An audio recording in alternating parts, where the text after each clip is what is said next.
महिला और बेटी मन के ऊपर लगातार अपराध बढ़त जावत है। पूरा देश में महिला मन क्रोधित है। उत्तराखंड में हुए अंकिता हत्याकांड ले देवभूमि एक बार फिर कलंकित हो गए।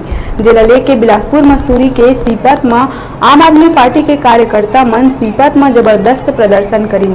बता दन अंकिता भंडारी के हत्या और अत्याचार के विरोध में आक्रोशित आम आदमी पार्टी के कार्यकर्ता मन केंद्र सरकार के खिलाफ नाराबाजी और प्रदर्शन करते हुए राष्ट्रपति के नाव तहसीलदार अमित गुप्ता ला ज्ञापन सौंपीस।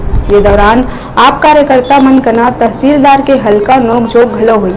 आम आदमी पार्टी के नेता मन आरोप लगाइन के अंकिता भंडारी के हत्या में भाजपा नेता मन के हाथ आगू आए के बाद बड़का संख्या में महिला मन प्रदर्शन करत हुए सड़क में उतर गए और नवाडी चौक ले पैदल मार्च करत हुए सीपत तहसील पहुंचिस।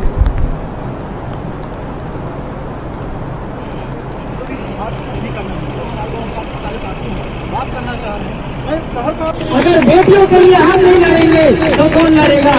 आज बहुत शर्म की बात है कि बेटियों को न्याय दिलाने के लिए हमको एकत्रित करने के लिए लोगों को बोलना पड़ रहा है। कब दबोगे? अगर नहीं दबोगे तो इसी तरह मारे जाओगे। आपके साथ सम्मान करो, सम्मान करो, अंकिता भंडारी को न्याय दो।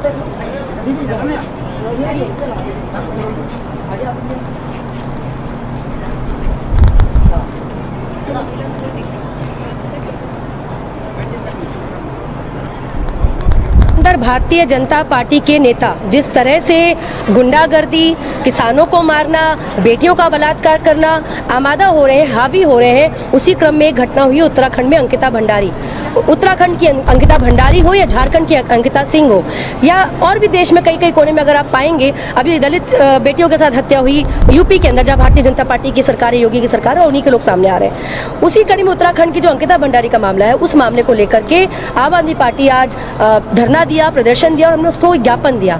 और हम ये मांग कर रहे हैं कि जिस तरह से घटना के तथ्य सामने आ रहे हैं कि सबूतों को मिटाने की कोशिश की गई, जिस रिजॉर्ट में बहुत सारे सबूत हो सकते थे, उस रिजॉर्ट को तोड़ दिया गया। आज तक नहीं पता वो रिजॉर्ट तोड़ने का आदेश किसका था। जो जिन लोगों का आरोप, जिन पे नाम आ रहा है सीधे तौर पर, वो मुख्यमंत्री, वो उत्तराखंड के ही पूर्व मंत्री का, भाजपा का जो मंत्री था उसका ही बेटा है, वो खुद भी भाजपा नेता रहा है। हम लोग गए थे कलेक्टर साहब के तहसीलदार ऑफिस। हम लोग का मामला था अंकिता भंडारी का, जो उसके ऊपर अत्याचार हुए, उसका हम लोग ने विरोध किया। इसके लिए हम लोग ज्ञापन देने गए थे। इसमें यह मैटर था कि उसके साथ गलत काम किया वो भी बीजेपी नेता के बेटे ने, जिसको हम लोग चाहते कि कड़ी से कड़ी सज़ा मिले और फांसी की मांग करते हैं हम सभी। और अपने जो भी आरोपी है उसको कड़ी से कड़ी सज़ा देने की मांग करते हैं।